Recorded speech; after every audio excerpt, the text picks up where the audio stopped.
Good evening, everyone. I am the Reverend Dr. Timothy Tyler, and this is. Dr. Dwinita Mosby Tyler. Welcome. Did you hear that, Dwinita? That's it. I love it. Reclaim. Reclaiming the name. Yes. We want to welcome you all tonight to a special edition of Race Talk. We started Race Talk in August of, I believe, 2017, right after the Charlottesville, Virginia white supremacist violence that took place. And we decided that we needed to create a space of grace. Is that right, Nita? That's right. Space of grace? We needed to create a space of grace. We knew that it would be important to start normalizing these conversations around race so people weren't so afraid of it. Right. And so we decided to create a space of grace where people could learn and unashamedly talk about race and racism and white supremacy. It also is an opportunity for us to talk about and to teach about systemic racism. And we've over the years have led cohorts in looking at old systems and reimagining what old systems would look like when they become new. Tonight, we begin this special edition of Race Talk University. I believe it's probably the first time that we've ever been virtual. So I don't know what virtual means. I think it means you're just floating in the hemisphere somewhere. But needless to say, we are virtual and will be virtual until such time as the pandemic allows us to be in person. We want to invite those of you, many of you have been asking about Race Talk University, when it's going to start up again. It is a shorter version virtually. We have 5 sessions, and we'll start the first Race Talk University on March the 8th. And so you can go to, and we'll put it up later, you can go to shortercommunityame.org and find the application. And we're asking you to please apply by the 28th of February, and we will get back to you. And so I want to welcome you in advance to Race Talk University. Tonight, Dr. Dwinita, we're going to be talking about the insurrection, white supremacy on steroids. Before we start the conversation tonight, we have a short video that we want to show you. And so sit back and pay attention. Mayhem in the U.S. Capitol on Wednesday as swarms of protesters supporting outgoing President Donald Trump stormed the building in an attempt to force Congress to undo Trump's election loss. Police drew guns and fired tear gas after pro-Trump protesters marched through the halls of Congress. House members were told by police to lie on the floor and grab gas masks under their seats. Police said a woman had died after being shot at the Capitol. The National Guard was also deployed to the scene. Some lawmakers live tweeted the dramatic lockdown, one calling it surreal, another, Dan Kildee of Michigan, saying, quote, "This is not a protest, this is an attack on America." The chaotic scenes unfolded after Trump addressed thousands of protesters and repeated false claims that the election was stolen from him due to widespread fraud. We will never give up. We will never concede. It doesn't happen. We don't concede when there's death involved. Trump also applied fresh pressure to Vice President Mike Pence, who had been presiding over the joint session of Congress and had to be escorted from the Senate, to unilaterally reject state electoral college votes. And I hope Mike is going to do the right thing. I hope so.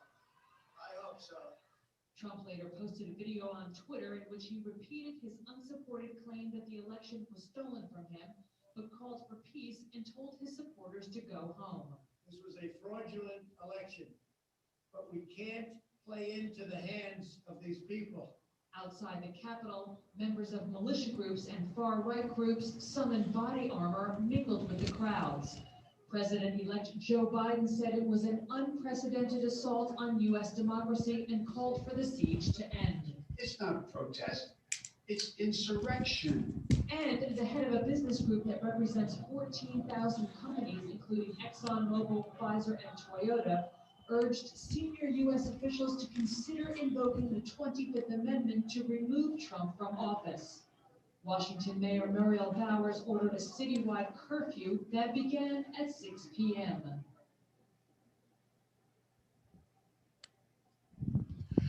Wow. Dr. Dwinita, I'm traumatized every time I see that video.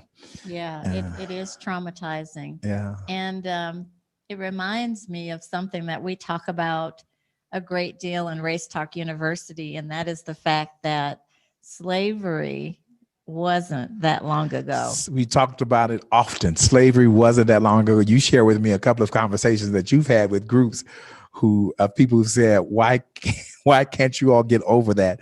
Uh, as we talk tonight, we want to talk about what we've talked about in the past in context of this insurrection that took place at the Capitol.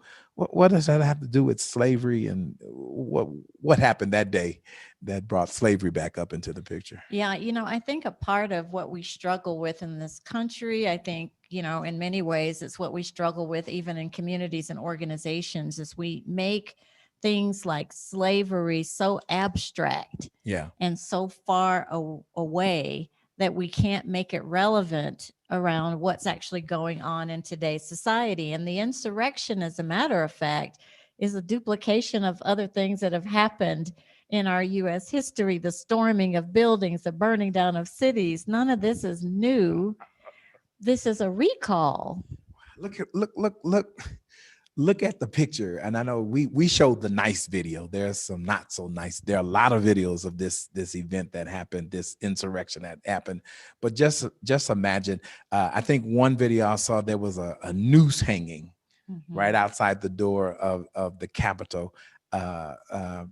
Then we saw the man walking through the Capitol with the Confederate flag. And then I heard some conversations last week from aides of a lot of the Congress people who were saying that as they were on the floor and as they were locked in their offices and as they were hearing the mobs, it was almost a reenactment of slavery when the white slave master was going through with the dogs looking for the runaway slaves to kill them. Yeah. And so, Dr. Nia, this whole event. I guess the question is, it's interesting how white people want black people to get over slavery, but it seems like there are parts of slavery that they haven't gotten out of their system yet. Well, that gets evidenced anytime I see someone with a Confederate flag that we're not over it yet. We've got this slide that we use quite a bit that I want to share with the audience that makes the institution of slavery a little bit more recent. A part of what we struggle with is the recency effect, where we tend to just focus on things that are right in front of us, and then we don't remember to tie it to the things that have happened in the past. And this particular image shares with us that slavery isn't as far away as we thought, and that in many ways, when the institution of slavery in its formal sense ended, then we simply just moved into other iterations of it. And I would argue that we are in iterations of it today in 2021. When you look at our prison systems and beyond, those are iterations of that original system of slavery. I agree. So this image helps us a lot to see how we started in slavery and moved into Jim Crow, the civil rights movement, the Black Lives Movement manifest and highlights for us the work that we still have to do around white supremacy and internalized institutional and systemic racism. And so it's just a reminder to us that things are not as far away as we purport them to be. Absolutely. I look at this graph and it reminds us that actually the time that we're living in now is a shorter period of time. Yes. And so we're very close to, we're still very close to slavery. We're still feeling the effects of the trauma. And we're going to talk about that later, about how that's affecting us.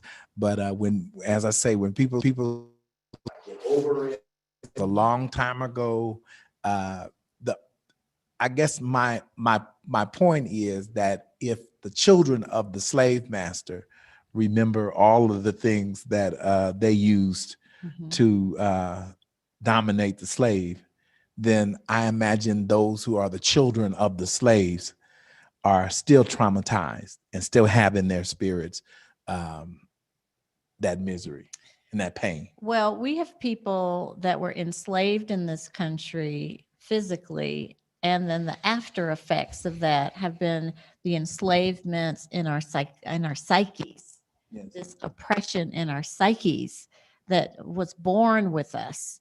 So we still have work to do in this area of what the institution of slavery, I think, caused in our country. We can stop sharing the image now as we talk about this a little more deeply. You know, one of the things I want to invite the audience to do is I want you to start thinking about, no matter what color you are, the recency of slavery in your life. Like, let's don't talk about it being 400 years ago. Let's just stop that rhetoric right now. Let's talk about the recency of slavery in your life. What's your story? And to invite you to be thinking about what your personal story is. It's real personal, reflective work, but it is a part of what we call race talk, is that you've got to get to your own stories first before you can understand the stories of others. So we invite you to be thinking about what your story around this is all about. Right. I'm amazed sometimes when I'm talking to my mother, Mhm. who remembers her grandmother, who remembers those ancestors who were slaves. And so we're still living, breathing, and talking with people. Of course, in our church, we have persons who are one generation away Mhm. from slavery. Mhm. And so it wasn't 500 years ago, and it's very recent, Very recent. Very recent. along with all of the trauma that goes with it. Yeah, when I talk to audiences, I always say one of the biggest offenses that you can have in this conversation is to diminish the recency of slavery in the lives of Black people in this country. And so when you diminish it, when you question it, when you say, I don't know why we're still talking about this, and that was so long ago, and what does that have to do with today? That's an affront That's enough. to any Black person when you do that. So a part of what we learn in Race Talk University is the meaning and the impact of our understanding of these things. And this is one of them. We are so close. You know, you always hear me tell the story of my great grandmother, whose mother was born into slavery. When I was growing up, she used to tell me the stories that her mother shared with her. I didn't learn about slavery in a history book. I learned about it from my great grandmother. And so it's very recent to me and very real and very much a part of my storyline. And all the evil of slavery showed up that day on January 6th at the Yes. Capitol. That, another thing, Dr. Nita, as we looked at that video, I want us to sort of hash out and talk about the whole aspect of white supremacy as law and order. Yeah, let's go to that. Law and order. I mean, we keep hearing law and order, and then it shows up in the context of white supremacy. Yeah, let's talk about that. Let's talk about that a little bit. It's interesting how this crowd, mostly white people, who we've always been led to believe these were Trumpsters, as they say. Mm-hmm. And as you know, our former president, big law and order guy, respect the police, love the police. We need law and order, and this country is about police and law and order. Dr. Dwinita, that day at the Capitol, some of the most offended and egregiously attacked people were the police. We know one officer lost his life. And I just wanted us to talk about that for a minute. I heard, because I'm a pastor and I don't say bad words, I don't cuss, so I won't say what they were saying, but they were really Watch out for the lightning strike. disparaging. On a good day, I don't. They were really disparaging the police. And you know me, I'm the first one to say speak truth to power. And I believe that there are a lot of systemic problems with policing. We've talked about this often, about how in our history, the police departments were oftentimes in charge of capturing the slaves. And so I know the problems with police, but what I saw that day at the Capitol was hypocritical activity. I saw the same people who have been disparaging quote unquote liberals and progressives for disrespecting the police. And I saw full force disrespect of police. I saw the murder of a police officer We even saw police officers being beaten with flags. And so, Dr. Nita, I just wanted us to kind of spend some time talking about the hypocrisy of white supremacy, and also talking about the lies of white supremacy. Yeah, let's take down the slide that's on the screen right now, and let's get into this a little bit. I almost feel like we're in alternate universes sometimes. Sometimes We hear messaging that says one thing, and then the very people with the messages are doing the opposite of the message, which Yes. is what you just described. As much as in this country, 2020 really illuminated big issues and concerns and policing across the country. And then the conversation of law and order came up, and then the murder of police officers happened. It's an alternate universe. It's an alternate universe. Yeah. It was a prime example. I often say this too. I often say that white supremacy is so hell bent on staying in place, and we'll talk about this more later, that it will eat its own. Yeah. In order to satisfy its appetite. And that day we saw the law and order people out of order and lawless. Yeah. Yeah. And imagine if Black Lives Matter protesters would have killed the police. Well, at the first of Capitol. all, I don't know that we would have made it into the. Well, we have made it to the Capitol. Capitol. Yeah, That's a whole nother conversation. That's a whole nother conversation. You know, the other thing about this this notion of being in an alternate universe is, you know, I want to try to bring it from the nation's capital to things that you might even experience locally. I often think about the conversations that were happening heavily in 2020 around Black parents having to teach their Black children, particularly our Black boys, about how to navigate and operate with police. Absolutely. And the number of times that I heard white people say to me, I just can't believe that you have to do that. Like, I don't believe that you have to have conversations with your children. That's an alternate universe. They can't imagine that you have to have a conversation with your children. No, it's this cultural and experiential disconnect that I think people that are oppressed and people that are not oppressed have. In some ways, that probably was playing itself out at the nation's capital too, when you have an experiential, a cultural, a knowledge disconnect between people oppressed and not oppressed. Then you see activities like that. Sure. Yeah. Sure. Very disturbing. Mm-hmm. We've oftentimes said in our Race Talk University that America has never not been racist. Right. America, hear the phrase, America has never not been racist. I've noticed a lot on my Facebook feed, a lot people who are saying get rid of the Confederate flag.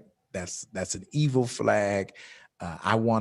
Someone said, I want to reclaim the stars and stripes. I want to reclaim the American flag. And one of the things that we have noticed as we have looked at this situation is that there has been as much violence, if not more violence, that has happened under the stars and stripes. Mm-hmm. Maybe more than under the Confederate flag. And so this notion of make America great again, and we've been hearing that for the last 4 years, make America great again. And the question is always thrown at the people who say, make America great again. At what point was America great? Was it during slavery? Was it during the Middle Passage? Was it during was it during the Civil Rights? At what point was America great? And how do we make America great again? The answer is America has never not been racist, and we've never lived under a flag that did not persecute BIPOC people, Black people of color, and indigenous people. Yeah, I absolutely agree with you. I think that, oh, this is so hard for me to say and so true all at the same time. Has been assaulting BIPOC people from the very beginning. It has been a part of the national fabric of what we've done. It was the assaulting of BIPOC people that was a part of the birth of America. That's exactly It was right. the stealing of land, the stealing of culture, the raping, stealing of people. the stealing of people. I don't know if you've all seen the Lando Lake butter box. Dr. Nita showed it to me the other day. They thought that they were doing a great thing. They've taken the Native American off of the Lando Lake butter box. So now it's just land. And somebody said that's just like history. They took away the native, they took away the indigenous person, and they took the land. They kept the land. They kept the land. It's still on the butter container. It's still on the butter container. Yeah. Yeah. We have a history of doing that. But I want to go back to something that you said, like these intersections of flags. Yeah. We saw the Confederate flag, the U.S. flag, and the Trump flags flying in tandem. Dr. Dwinita, what is a Trump flag? Well, it just says Trump. It says Trump on it. Okay. It just says Trump, It or says, Make America Great. By the way, he didn't invent that. Reagan. That was Reagan. Reagan did that. Yeah. So, but those three. Not that that's any better. Well, but. yeah, those three flags were flying in tandem, and we should talk about what that represented for the rest of the country that didn't see either of those three flags being representative or supportive of them and their lived experience. Like, what did that do? If you want to talk about a national divide, look as close as your flag's flying and think about symbolically what that meant to so many people in this country. We saw an insurrection where all three of those flags became symbols of hate and represented hateful activity. We haven't mentioned it yet, but even the person who walked through the Capitol with a T-shirt on that said Camp Auschwitz. Yes. You know, demeaning the Jewish experience in the concentration camps. That, along with those three flags became traumatizing symbols of hate. And I take that back. Maybe they didn't become it, but they were lifted up as symbols of hate. And we know that throughout our history, they represent the cruelty, the pain, the murder, and the death that white people have perpetrated on BIPOC people.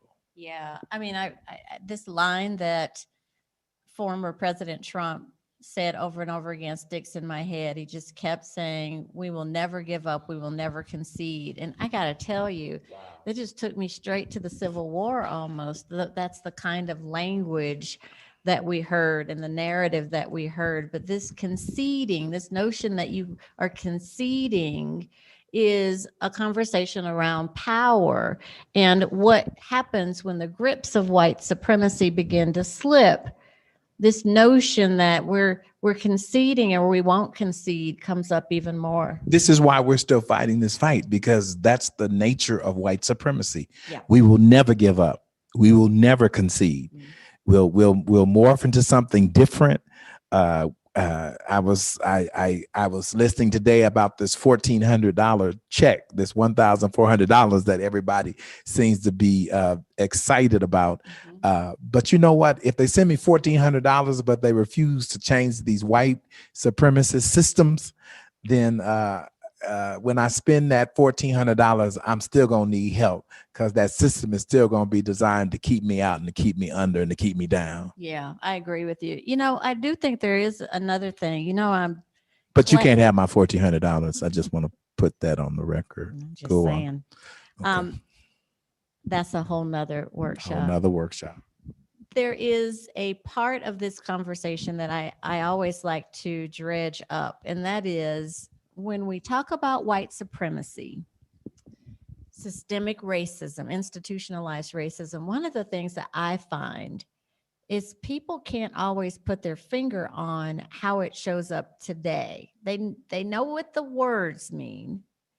We get it, and we get the history of these things, but when you try to bring it forward to describe how these things are showing up in today's system, that's sometimes where I think we run into a speed bump. Like when you say systemic racism or institutionalized racism, tell me what that is in a system today is the conversation for us to be having. We're very grounded in the past. I'm glad that we are, because people need to know where we came from and the source of this stuff. Yes. But what is relevant is to be thinking about how what happened in the past still is tentacled to what's going on right now, and to help people to understand what it looks like and how it shows up in systems today is really important. So, Dwinita, how would you unpack that? So I always believe if you just take one fact from the past and roll it forward, you can begin to think about the connections between a past atrocity and how it's still showing up today. So I always go backwards and come forward. I call it roll it forward. Okay. So let me name a couple of things. So let's talk about poll taxes. Now, you know what poll taxes were designed to disenfranchise Black voters. Right. You didn't have any money, you couldn't vote. So guess what? The plan worked. People didn't have money. Black people, poor people, people that are not even in the system of politics could not vote because of the poll tax. Now, that's illegal, but roll it forward. What do we have in place today that might be directly attached to what poll taxes were designed to do? And that's the question. So what do you think? Voter suppression. Voter suppression. And there are several Republican-led states that are working right now on laws to stop that tremendous thing that happened in the last election. Yeah. People actually voted. Yeah. So if you roll it forward, then you can attach to what polling taxes were designed to do to gerrymandering. Right. You can assign it to voter suppression, in some cases redistricting. There are things that are present today with a direct relationship to that. So think about this. Think about the fact that Black people could not patent their inventions. Right. Right? Weren't allowed to patent your own inventions. So Right. roll that one forward. What do you think came out of that? Like, just generally speaking, what do you think may have come out of the fact Some that white person got the credit and the money bingo, for a Black person's invention. bingo. So that has happened all over the place. The traffic light, the ironing board. I can go on and on and on with inventions that Black people invented and could not patent. And then the source now, the inventor, Right. has a white face. Has a white face. So that has all kinds of implications, like getting in the way of your ability to have generational wealth. If you couldn't get your invention patented and your invention soared in the marketplace, you just got your generational wealth squashed. Absolutely. So I want you to think about that as an example. And we can go on and on. Healthcare. We know that even in COVID-19, Wow. this fear and distrust of the healthcare system is not just made up in the minds of Black people. It comes from a source from the past. From the past. Lots of sources, Tuskegee experiments. We have Dr. Marion, a very studied gynecologist who practiced his surgical techniques on enslaved Black women with no anesthesia. That's how he got to be famous in his techniques. That's who he practiced on and how. Because Black people's threshold of pain was higher And than white people. no regard for Black bodies. So fast forward is my point. Fast forward historical facts into 2021, and you'll have great examples of how systemic racism is still present. That's how you do it. We will never concede. We'll never give up. We'll never give up. Yeah. We'll never concede. We'll never give up. Mm-hmm. That's interesting, Dr. Nita, and I agree with you that we have to look at how this translates into our own communities. And when you say that, I'm thinking about a very controversial conversation that we've had in the past. And I think that it's going to always be worth bringing up again.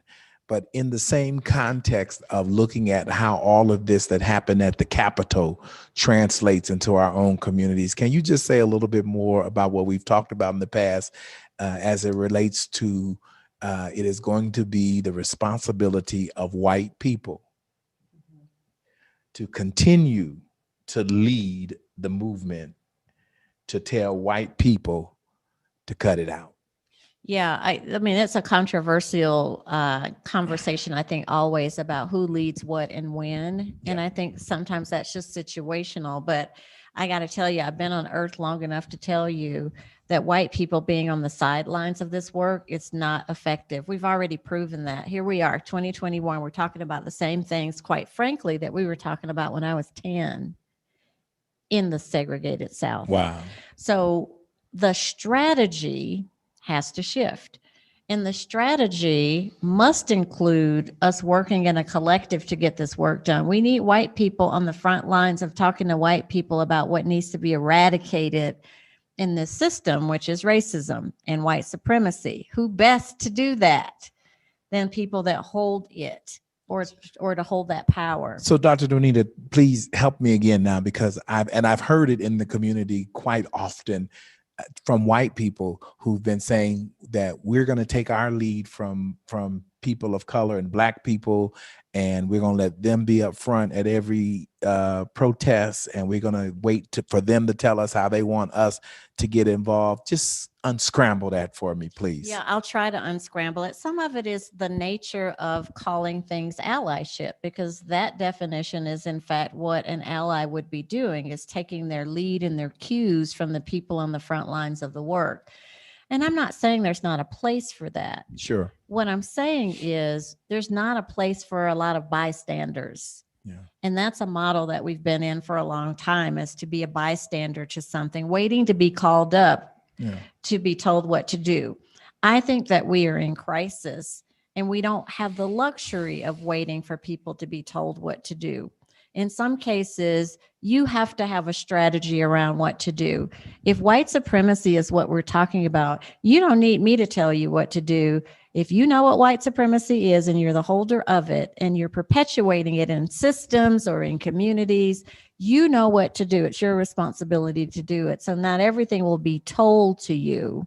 At some point, we all have to have the wherewithal to know what we need to do. Now I'm going to play I won't play the devil's advocate. The devil doesn't need an advocate. No, the devil doesn't need an advocate. Right. Dr. Nita, I'm white. I'm not racist. I don't have a racist bone in my body. Why do I have to even deal with this? Yes. So I want everybody to stop saying that. I'm the least racist. So there's something encouraging about the first part of that conversation, the fact that you don't think you're doing something that's racist. But by the way, your whiteness in this country means that you're the holder of racism. Your whiteness, write that down. Your whiteness means you are the holder of racism. Yeah, you're it. You're the catalyst of it, the holder of it, the symbol of it, and we haven't destructed it yet. Yeah. So that means that it's still present and current in you. And so I think, I'm not a white person, so I certainly can't speak for white people. I think every white person has an opportunity to explore that I'm not a racist conversation, because until you've eradicated racism in the systems, not just in your heart and your mind, because if all you're thinking about is your heart and wait a minute. You're talking real fast now. Until you have eradicated racism in the systems, healthcare system, education system, housing system, religious system, until you have played your role in eradicating that type of racism, right? Then you're a racist. You're a racist. Yeah. Yeah. I felt that. I'm not white, and I felt that just now. Well, I mean, I want to say it's not personal, but it's personal. I think we've got to stop thinking that to be a racist is a character flaw. It's a power differential in this country. And so to say I'm not that sometimes just gets at how you feel about yourself. I'm kind. I have Black friends. I can't be racist. Racism is what we're after here. So if you can try to shift how you're thinking about this into the system that in many ways we've done nothing with, that to me delineates whether a person is a racist or not. We're not talking about your heart and your mind and your kindness. We're talking about what have you done? What action have you taken to get this out of the system and the power differential that we continue to suffer under? And I think it helps. I've heard this often, and I am a proponent of it, that even if we were to buy into the notion that you're not a racist, Yeah. every white person at some point in time exhibits racist behavior. People do what the system does. And the system is racist. Right. You're going to exhibit it. And so it is our responsibility and it is your responsibility to call out that behavior. Mhm. And we're going to have to see some behavior change and some system change. Yeah, I dig behavior change.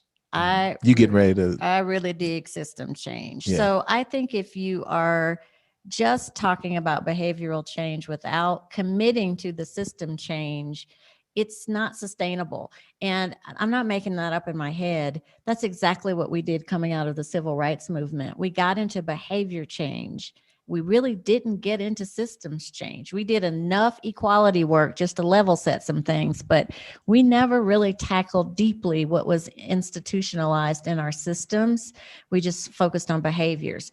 There's room to do both, but I would say the dominant thing we ought to be working on is you can get your act together while you're doing something with these systems. Dwinita, can I take you back to the Capitol for a minute? Yeah. Were we looking at white supremacy on steroids?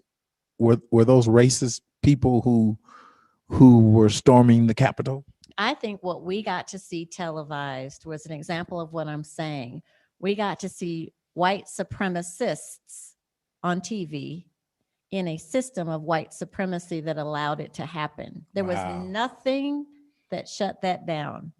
There was nothing that kept them from the insurgents. They were able to go right into the doors of the Capitol. It was a free-for-all, wasn't it? We watched that thing for hours. We watched the entire thing. So the system of white supremacy was in place while it entertained white supremacists. White supremacy was doing violence in a context that was white supremacist. And so it was allowed to flow freely without hindrance. Yeah. That's exactly what happened. Wow. Yeah. And so what I want the audience to be thinking about is, how are you seeing that play out at the local level? I know we're talking a lot about what happened at the nation's capital, but this also translates to what's happening in our own backyards, your organizations, your communities. How are you seeing that play out? And I know that ever since George Floyd's murder, and even when we saw the insurgency happen at the nation's capital, I've watched some really interesting things happen in local organizations right here in Colorado. The desire to look like you're doing something without actually doing something. Say that again. The desire to look like you're doing something without actually really doing something. So to be performative. Fakequity. Write that word down. Fakequity. A lot of fakequity. And so this is what happens when you don't normalize these conversations and you don't normalize these opportunities to talk about what we're going to do. Then we fake it, that we create fakequity. And that is, we say what we care about, but we never do anything to eradicate the issue. Is fakequity related to activism? That's my word, activism. Activism. Well, I think fakequity leaves room for activism. So if you're living in fakequity, you're an activist. You could be an activist. You could be an activist. Yes. Yeah. Yes. We've had a lot of that. Yeah. In the last few months. Well, but I think in the defense of activists and all of the other things that we could come up with, I don't know. We're very creative, I don't know that there's a clear strategy for what we're doing. And and some people are probably rolling their eyes or their heads are spinning on their axis right now. But I got to tell you, Dr. Martin Luther King, though not a perfect man, had a strategy. Sure. And I don't know that you eradicate racism without a strategy. These isolated episodic strategies at most get a few things done in isolation of other things. But remember, racism is the tying beautifully and intricately of all of our systems. Yeah. They're tied together. And so when you're in a vacuum trying to do anti-racism work without looking at how it is related to other systems, it really is not a strategic process. And we've got to, that's our opportunity, I think, in this country. Now that I think we've got equity and racial equity in our sight line, I think a part of this now is what is our strategy now to make sure that we're doing the right anti-racism work that gets at all the systems that are tied together. It's going to have to get at all the systems. Right. And it's even, I guess the most threatening part is most of us are part of most of us belong to a system. Mhm. And so if you're not comfortable with change where your system lies, Mhm. then you're not going to be comfortable helping to eradicate some of the other systems That's as well. exactly right. It's very complicated. It's really complicated. And we think about America being great. I'm going to tell you what it has been really great about. It is tying up and binding up systems to the degree that you can't tell when one starts and where one ends. Wow. It is an intricacy and an engineering like nothing I've ever seen before. But there is a connection between every single one of our systems that ties, And they all work together for the bad. And they all work, well, they work together exactly the way they were built. Our health systems, which tie into our housing, our food, our transportation. Yeah. That's the strategy. That the strategy is, have we done enough due diligence? We know what oppression feels like in the system masterfully. Yeah. But do we know enough about the intricacies of the tying together of these systems so that we might unravel them? Because the cut that we make in one system can either enhance another system or cut another system down. And I don't know that we've done our work there yet. When you were saying that, I was thinking about that video that we play often, the scene from The Wizard of Oz. Mm-hmm. And when Toto pulls the curtain back, then the man behind the curtain with the red hair who's playing Oz, the wizard, he says, "Pay no attention to the man behind the curtain." It's complicated when you start messing with these supremacist systems. And so that voice is playing over and over for everybody. Pay no attention. Don't mess with it. Leave it alone. And here we are today. Yeah. Yeah. Here we are today. We don't know who's behind the curtain in a lot of cases. I think a part of this work that's happening, I'm so proud of all of the activists and organizations that are really focused on this work in Colorado, that they in many ways are doing metaphorically what you're saying, which is pulling back the curtains to see how things are operating. And I think the more we can do that and the more we can share what that is, the more we can see the connections in the systems. Yes. Dr. Dwinita, can we talk for a minute about, I was thinking about this as we were preparing for this race talk. Can we compare the Obama, what we call the Obama era, with the Trump era, and where we are now? That would and how do we get to the place where an insurrection would occur, where thousands of people would seek to overthrow the government? Yeah. So now this is going to sound really strange, but I just got to say it. I believe the hope. I remember what it felt like when Obama became the president. I never thought I would see a Black president in my lifetime, for sure. But there was so much hope in the spirit of this country. But I think the same thing happened with the Trump election. I think there was so much hope in the spirit of this country by white supremacists. White supremacy was on its way back. Yes. So I think if you really sort of dissect what was going on there, equal hopes, different reasons, different people but all hope. So both were hope and change, Yes. but it was a different definition of hope yes. and a different definition of change. Yes. And even in the Trump era, I don't know that we ever talked about it in terms of it being hope. But the whole time it was happening, I thought there is a population of people here who see him as their hope. Do you remember the morning that they announced that he had won the presidency? Well, I remember I couldn't get out of bed. Yes. I was sick that day. Yeah, you were having a hard time. Yeah. It's interesting. This question just popped up in my head. You definitely have people who see hope and change as something differently depending on what their vantage point is. I know you've done a lot of studying about people who live in the Midwest, Ohio, those areas, East. What is it about this white supremacist system that has caused people who both have hope and want change, but it's a different definition?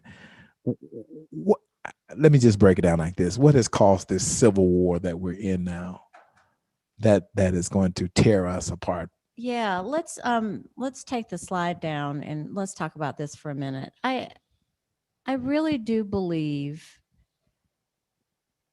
because we have not talked about systems of white supremacy enough, people's whole identities are wrapped around these systems. Who you are, who you represent, what you stand for is wrapped around these very white supremacist systems. So when you start talking about change, and you start talking about changing systems, people get personally threatened because their identity is wrapped around those systems.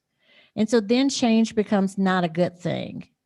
And that's when you start hearing things like, we'll never give up, we'll never let go, right? We'll never concede. We'll never concede. So the power and the identity of human beings is wrapped around the systems that they have expertise in. BIPOC communities, you know what we have a lot of expertise in? How to navigate oppression in this country. How to navigate oppression. Because it's what we've had to do. We have expertise in how to navigate this very oppressive system. Guess what white people have? They have expertise in how to run it and leverage systems of white supremacy that oppress others. Identities are wrapped around that for all groups. And so when you think about a movement that is all about change, I want you to think about what I just said. Everybody's identity comes to play in this. So for some groups, change is great because their identities are wrapped around the very worst parts of this system. And so for some groups, the notion of change is an absolute threat because their entire identity is wrapped around the power of this system. That's what we're contending with. Who wins this fight? I don't know that this is a fight. I think the universe is showing us that it's more than a fight. The infrastructure of our systems is crumbling. That's not fight. That's not human beings. That is systemic crumbling is happening. Things that used to be strongholds don't even make sense anymore. The system is beginning to crumble on itself. And we've talked about this before. Yes. These periods in history where you'd have lots of vocals going on about a civil rights issue. Remember when George Floyd was murdered? Oh, Remember, my God. Everybody was in the streets. Everybody was in the streets. The world was going to change. Racism was going to be eradicated, and George Floyd would get justice. That's right. Babies that were in Pampers were in the streets. I mean, you name it. And then it went silent.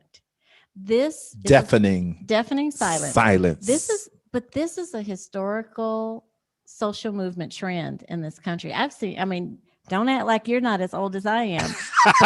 Well, let's not talk about that right now. But we have seen this trend over and over again. We've seen it. there's an explosion, Yes. and then very quietly we sink back into whatever our normalcy is until the next thing happens. It's a cadence we've been in my entire life. And what it makes us believe is that the issue is over. It's gone, or we've moved on, or we've solved it. And over again, when the new thing crops up, we realize, oh, it wasn't gone, or we didn't solve it.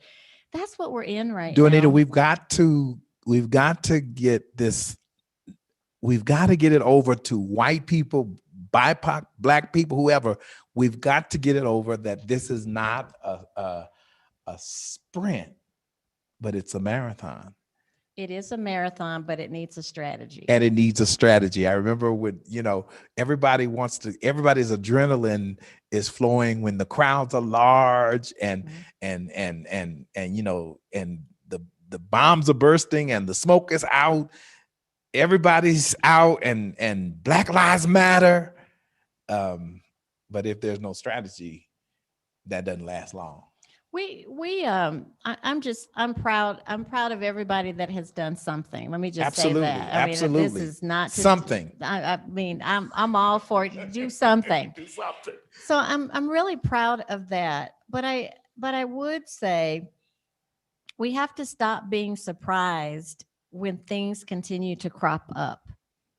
We have to stop being surprised that I remember when over the past 12 months, the number of people that said to me, I just didn't know racism was this bad. I had black people say, really? I had black people say, I didn't know racism was this bad. Thought it was over. When you moved to the suburbs, racism didn't go away just because you got a new house. I mean, I think it has been a stunning scenario for people that saw things explode and then sink back into the soil. Sinking back into the soil is my metaphor for that's the time when things are getting institutionalized. So when the quiet happens, that's when all of that storm sinks into the ground and becomes a part of your systems. Is white supremacy revitalizing and reorganizing and strengthening itself when it goes down and quiet? It goes down, it gets institutionalized when it's doing that. So can I assume by what you're saying is that don't get all happy and cheerful because we're now living under a democratic, No. because it's quiet now. And white supremacy is still in place and doing what it does. It's institutionalizing itself. And that's why I want people to think about this as systems. This networked system that in many ways is underground. When that stuff goes underground, it's just strengthening the underground network. These networks, even in our own organizations, get strengthened. Yes. When we go dormant in our attention to them. So when I think about strategy for me is to not stop paying attention, even when things are quiet. Don't not pay attention to what the system is doing and what the system is representing, what it's saying and what it's not saying, who's in it and who's not in it. That's our responsibility to do this constant work. This can't be a moment. This has to be a movement, and movement means exactly what the word says, moves. It constantly moves. And where we've gone wrong nationally is our movements are always moments. This can't be a moment. Our movements are always moments where the adrenaline is flowing. Yes. We've got to be moving when there aren't crowds. That's exactly right. And when it's not on the news. That's right. And when nobody seems to be paying attention. That's right. And that takes some attributes. That takes a lot of commitment.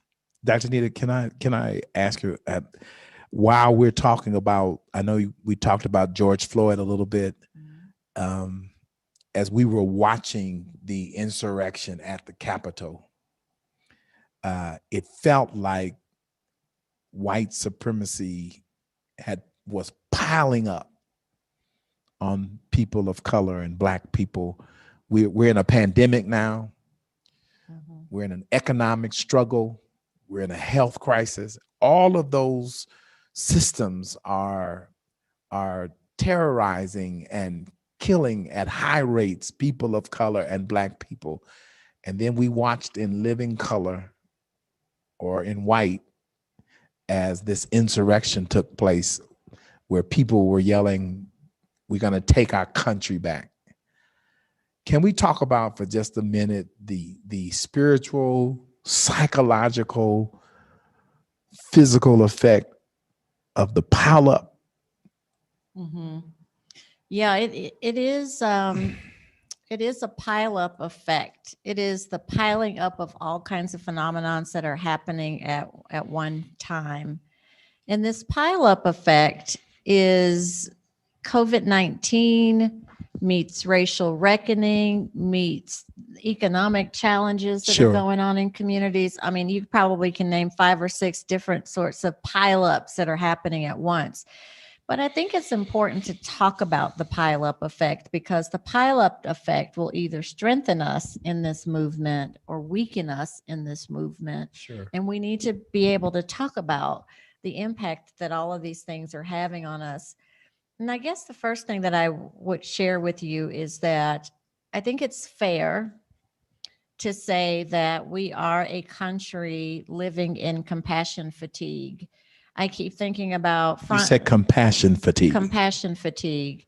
It's this notion that we are being overexposed to so many things that we need to care about.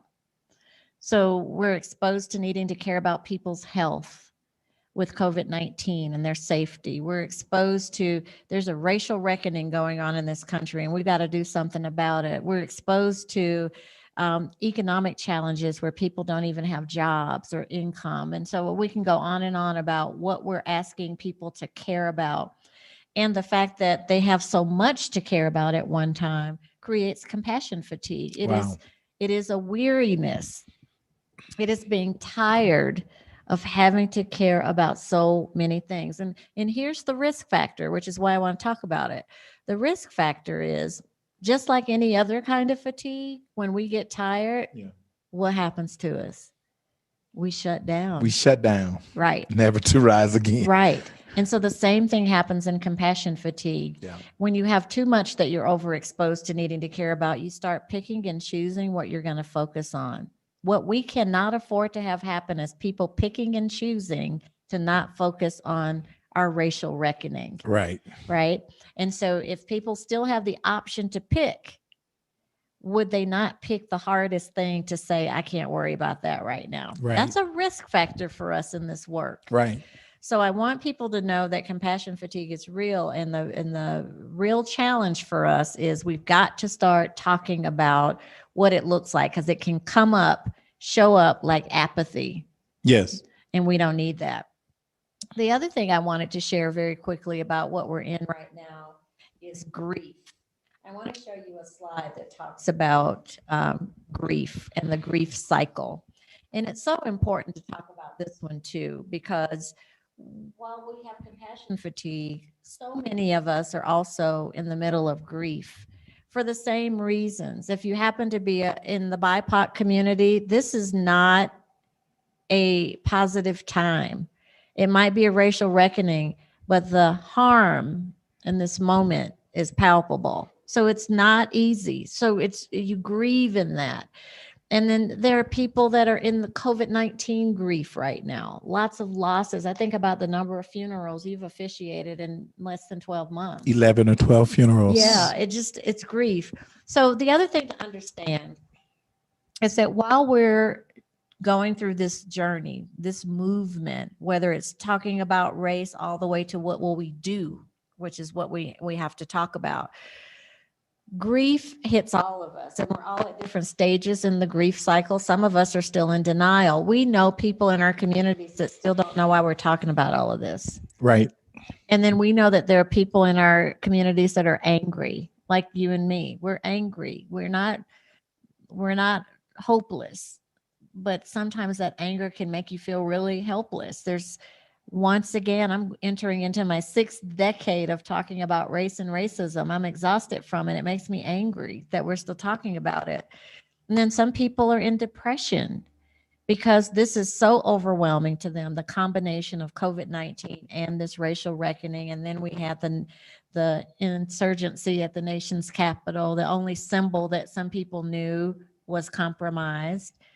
that depression keeps you from mobilizing. And then there's some people that are at acceptance, where they're trying to put the puzzle pieces together. I would venture to guess that there are people tonight on this call that are at acceptance. They're trying to make sense of it all so they know what to do next. And then there are some people that's bargaining. And then there's some people at acceptance who have just put a new plan in place and have moved on. And I want you to know that it is reasonable to be in some of those places in our grief in this moment. The world as we once knew it is forever changed. And yet we're being asked to be compassionate and to fight for justice in that grief. So it's okay to grieve. It's okay to grieve. It's okay to move through the stages. Yeah, Just keep moving. but just keep moving. Just keep going. Have to keep going. That's it. Yeah. We have to keep going. Yeah. Dr. Nita, we promised at the beginning of this Race Talk event that we would allow persons to raise questions. And so maybe there is have we gotten any questions in? Are there any questions in our Zoom audience? Any comments? Go right ahead. Yeah, I like that. I like that. I like that. Somebody wants to know, why can't Black people and white people just work together? That almost sounds like, can't we just all get along? Well, and I get it. I get it. Why can't we work together? Because we haven't solved the issue that keeps us apart. We have not. This again, it's a great question and comment. Yes. But it again goes to hearts and minds of people and not systems. I think if you left it up to the devices of relationships, there are tons of Black and white people that could get along. There are a lot of white people and Black people who work together and get along, but that doesn't, but you cannot ignore that there is a white supremacist system. Right.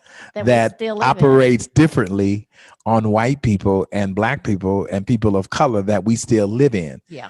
And so the problem is not working together, but the problem is, but the effort is for those who are propping up white supremacist systems to take the responsibility of making those systems work for everybody. That's exactly right. So working together on what would be the question. Right. And when we name the what, which is what we're asking people to do. Right. Name the what. Name the what. And do it and commit to it. Then I think that question that the viewer asked manifests. Yes. Yeah. We can't just get along and work on nothing. Yes. Mm-hmm. Another question from Deanna Ragsdale said, how do we have a strategy? How do we create a strategy? And then after said, well, it's not a question, the second part, but we need a leader like Dr. King. Interesting. How do we create a strategy? And then she said, we need a leader like Dr. King. We've heard this before, haven't we, Dr. Dwinita? Address that for me. We have heard that before, that there's something galvanizing about having a central leader that helps you with the strategy. And I love this question, because I think that is a part of the issue, is there isn't the carrier of a strategy in a way that we're used to historically. So it makes it harder to see what the strategy is.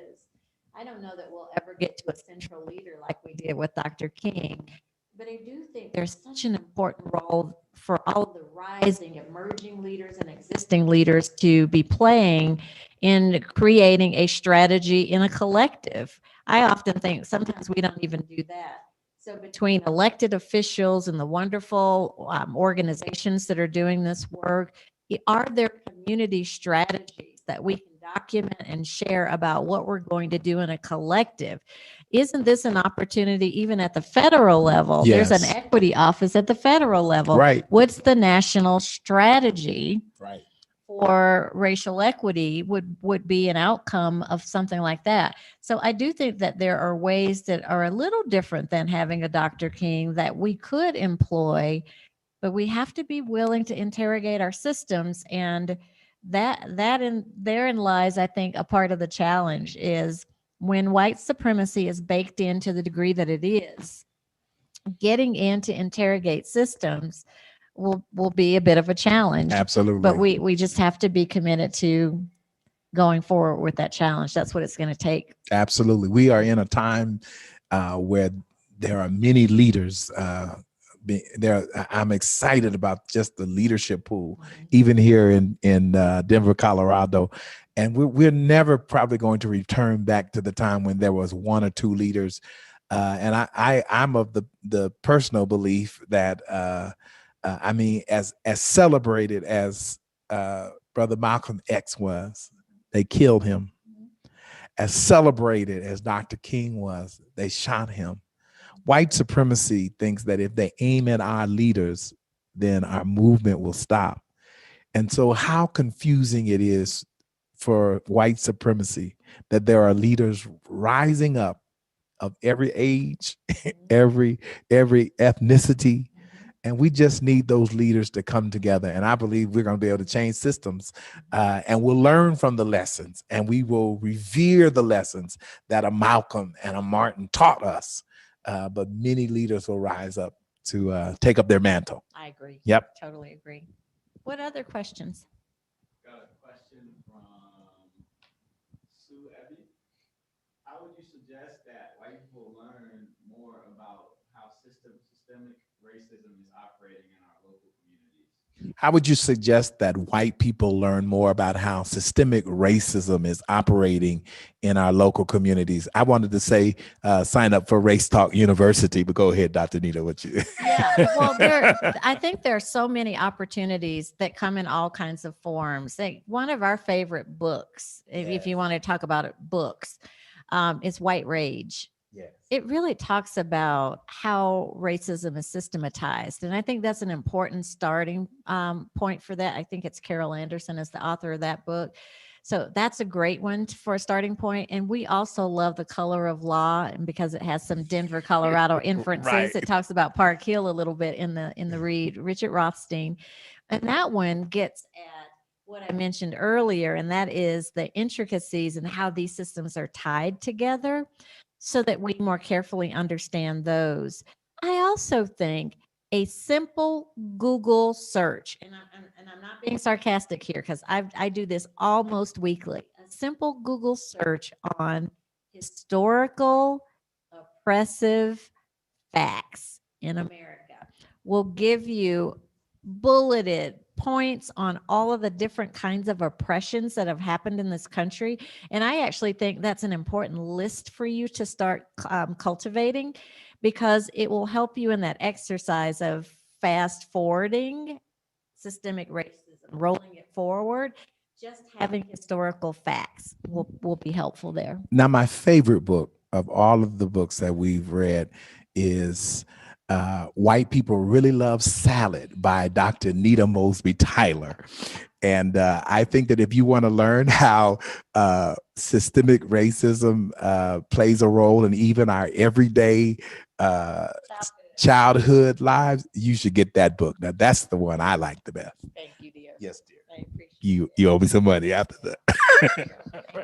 No, I think I appreciate that I agree. question. Yeah. Keep looking at your historical facts and rolling them forward. That's one of the most important things you can do. You'll see the gravity of systemic racism. Absolutely.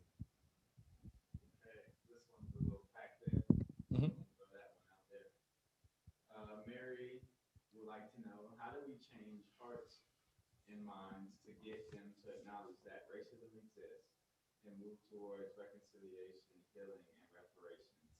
How do we change hearts and minds to get people to believe that racism exists and get them to move towards reparations and reconciliation and healing? So thank you for that great question. Great question. Here's a thought. First, we have to tell ourselves the truth. And I always use the 20-60-20 rule when it comes to truth. So what's going to happen here is 20% of the people already believe it, get it. Everything that you just said, they already understand. That's 20% of us. It might be the people that are on this call tonight. 60% of the people are tentative. They're the ones that are trying to figure it out. They're asking questions just like you just did. They're exploring. That's 60%. And then there are 20% of the people that are not going to be on board with anything that you just said. So what happens to us is we get laser focused on that 20% that don't want to hear what you're talking about. And that becomes our worldview. So I want to invite you to focus on where I think there's the biggest opportunity, and it's that top 80%, the 20 that are already on board with you, and the 60 that are trying to learn and grow together. If we could make a dent in that percentage, I actually think we're in better position to do the work that we've been talking about tonight. I agree. Yeah, I agree. I really do think that. I agree. How easy would it be to build systems with people that are either already on board or the ones that are wanting to be on board and just need to know how? And I want to say, Dr. Nita, why you bring it up is I want to say how blessed we are to have the people that are on board, and we celebrate those who desire to be on board. And I agree with you. Even those who just desire to listen, even if they don't know what side of the fence they're going to fall on, at least they're willing to listen. Yeah, that's such an important part of this. Yeah. It's just being willing to listen. Yeah. Yeah. Next question, sir. All right, Reverend Tyler. How can faith communities come together to strategize, I like that. attend race talk, yes, they put that in parentheses, and build relationships for a collective change? How can faith communities come together to strategize? And what was the second part of that? Build relationships for a collective change. Build relationships for collective change. That's an excellent question, and I thank you for that question. I'm proud to say that I've seen many examples of faith communities coming together to be a part of change and to put their efforts together to see us be able to change systems. And I think that one of the important things, just push that button over there and it'll stop. I promise. Any button. We have an alarm going off in the room. Yes. Does that mean it's time to stop?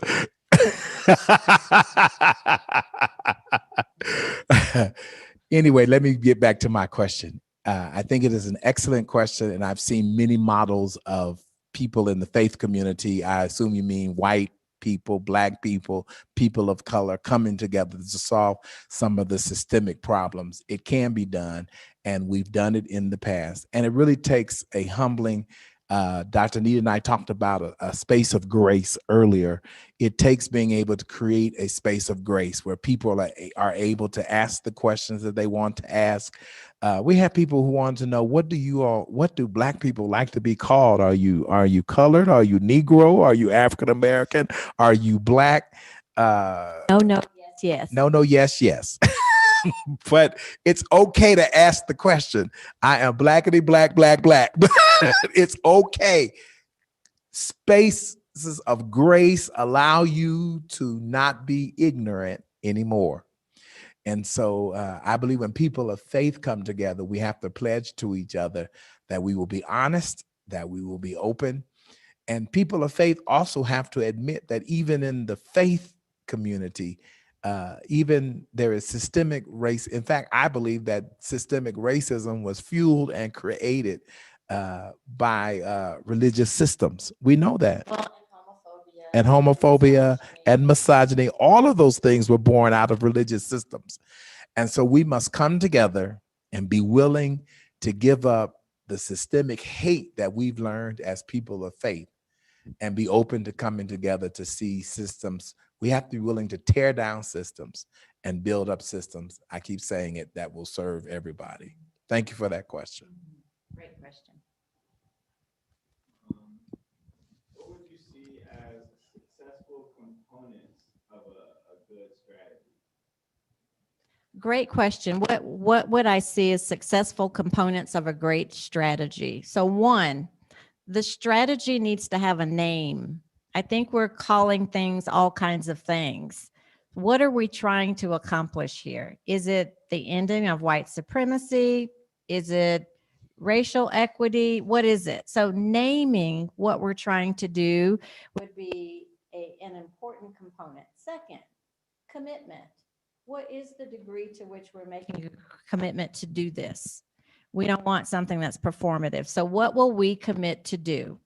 So, for instance, when we say we need to interrogate our own systems, when we do that, are we willing to do something with what we learn in this interrogation of our systems? And so the commitment part of this would be important too. Opportunity areas. Where are the 3, 4, 5, 20 things that we can take down in a system that really does give us a system free of white supremacy and racism? What are those things? I call them fences. These are things, the barriers that get in the way. Are we willing to name those and then commit to taking them down? And then I think another part of strategy is honoring the fact that there might be something new that we've never designed before that needs to be architected in the system. And so just because you tear something down doesn't mean that's the answer to the question. It might mean that second step is design thinking and architecting a thing that might be brand new. And we've seen some examples of those kind of things happening. So I think committing to those things would be really important. The sticking power of a strategy is that you commit to that right up front, that we're sticking to the strategy. You don't have to run the risk of people getting competitive about who's doing what or when, because you're doing it as a collective strategy. Absolutely, as a collective strategy. Sir. Okay, so the next question is, are there healing spaces for BIPOC individuals to seek help with generational trauma and depression? Wow. Yes, there are healing spaces. We have a very good friend by the name of that's Kathy Phelps. Kathy Phelps, and she is I want to say she's a therapist, and she has a whole group of people who deal with people of color, BIPOC people who are dealing with trauma and stress in their lives. And we can get you her information. You can just, what would be the best way to get? Yeah, I would go to the Center for Trauma and Resilience. Center for Trauma and Resilience. It's the website, and they do beautiful work. And you were in a leadership program that really centered on healing and BIPOC. Yes, Leaders. TLC was a group that I'm proud that I graduated from in their cohort, and it was a wonderful model of a cohort that these were leaders, nonprofit leaders. I think I probably was the only preacher in there, but it was a group of leaders of color, and we really spent about half a year dealing with our stresses, dealing with the things that white supremacy has placed on us as leaders. And it was a healing experience just to be with each other and to share and to learn exercises to I want to say to get to our woosah, but a place of comfort and a place of peace. So I recommend TLC. From time to time, you'll see the cohort advertising for those who'd like to be a part of it, and I recommend it very highly. The other thing I recommend, and I've started doing this in my own networks, it's not a formal way to do this, but the more you can form your own circles of people to do this work with is important too. The intimacy sometimes of the circle matters a great deal. So there are formal systems, and we certainly don't know every group that's doing this work, but there's also this wonderful opportunity for you to start forming your own circles. That's what I have personally done with a group of women, very diverse women, that gives me a space to be able to talk about racial trauma and beyond, and solutions for how I might navigate this system as we're starting to broach this racial reckoning in a different way. Can I also, I think that I would probably be negligent as a pastor if I didn't plug the fact that my own spiritual home, Shorter Community AME Church, we've been out of our physical space for 1 year now. And so we've had to virtually come together. I think the only time we really see each other in person is at the COVID-19 vaccine clinic that we've set up at Shorter Church with UC Health. And I just want to say that my own spiritual family, my church family, has been a source of strength for both Dr. Dwinita and I in this pandemic. And so I do recommend highly that if you can find a spiritual home where people are real and genuine and loving and accepting and open, then that's always a good place to start when you're looking for strength to do this work. Thank you for that. Thank you for that question. Got a question as we approach 7:30. The question I have: you guys characterize the Obama and Trump era as eras that were moments where people kind of were looking towards change and hope. So as we're slipping into, I guess, what we're going to call the Biden era, what would you characterize the tone that we're in right now as a society or a country? So the question is, if the Obama and Trump eras were described as hope and change, different definitions of hope and different definitions of change, how would you describe the Biden era? I'll let you take that, Dr. Dwinita. Somehow I knew you were going to do that. Answer. I think the Biden era is show me.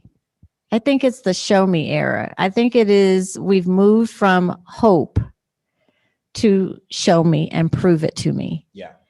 And so this is, we're down to commitment level now. I need, this is like, I always talk about, we need less nouns and more verbs. Yes. This is one of those moments where we're looking for verbs. What are the actions? Yes. And people are waiting to be shown what those are going to be. That's Yes. that's the world according to Dwinita. Yes. Wow. And What do you think? I think that it's but the first thing I want to say is that it seems to be an era of rest, because we're not waking up every day wondering what tomfoolery has happened. No, I think you're right. But at the same time, I think that we're in an era where if we're not careful, we're going to be lulled to sleep. I remember when the resistance started. Shorter Community AME Church is the spiritual home of our community resistance. And we brought 51 different progressive organizations together to come up with a strategy for fighting white supremacist systems. And I think that the Biden era will be dangerous for us if we come out of our resistance stance and play like the systems no longer exist, as you say. Yeah. And so I think it's an era of mental rest, but I think it's going to be an era. The ancestors in the Black church used to say, "I'm going to watch, fight, and pray." And so while we're praying, we better watch and fight as well. Mm-hmm. Keep our guard up and keep fighting to tear down systems that are still uniquely in place. Yeah. Yeah. Yeah. So important. Yeah. Well, we only have a couple minutes left. I thought we might just wrap up with some closing words for the audience. I thought you were going to ask me to sing a solo. No, we're not going to ask you to sing a solo. Okay, wait a minute. We have one more question. Okay, one more question. I was getting ready to sing. Okay. Okay. It says, what gives you hope for change after doing this work for so long? Wow, I love that. Repeat it. What gives you hope and change for change after doing this work for so long? Can I say that for me, and I'll let you answer. Mm-hmm. For me, it's my mother. Mm-hmm. My mother's 83 years old. She was active in the civil rights movement. Mm-hmm. My mother and father were the last people to see Medgar Evers the night that he was gunned down. They left the meeting and they had spoken with him. And the next day they had heard that he had been gunned down in front of his home. My mother at 83 is still excited. She's excited to vote. She lives in Georgia, so she was excited about a new president, about the first Black Senate. My mother at 83, having gone through the civil rights movement, fighting and in pain and assaulted, is still excited for change. And so every day, Dr. Dwinita, when I wake up, I say to myself, if my mother, who has been doing this work for 83 years, can be excited, I'm going to hold on till my change comes. Yeah. I share that excitement with you and my mother-in-law too. I think the thing that keeps me excited is younger generations that are seeing justice work as their responsibility and not an option. I think in my lifetime, I've been through all of the major movements, and sometimes this work was just optional for people. And I think that our young people are hardwired for it to be a necessity and a commitment. And so I'm really empowered to know that young people are not going to go to sleep on this, and that in fact, they might be the answer and the solution and the hope that I have in this season of my life, that I might in fact see some signs of racial equity happen before I die. I'm really excited about that. Can I also say that waking up every morning and seeing the hope in your face always gives me hope that this work is worth it? Thought I would throw that in. Yes. Thank you.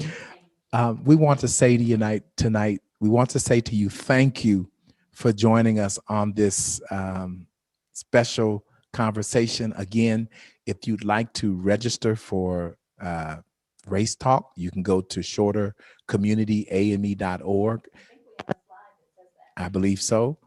You can go to the website and fill out the application. We will get back to you by right after the 28th. Also, we're very excited. Dr. Anita and I are going to be adjunct professors at Iliff School of Theology. We're going to be teaching Race Talk to seminarians. And so we're very excited about that. If you're a student at Iliff, come take our class. It's going to be great. It's going to be exciting. Thank you for spending this time with us. Dr. Dwinita, do you want to say anything before we leave? Thank you. And remember,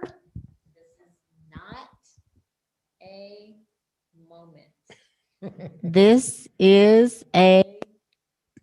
This is not a moment. This is a movement. Yeah. Thank you. God bless.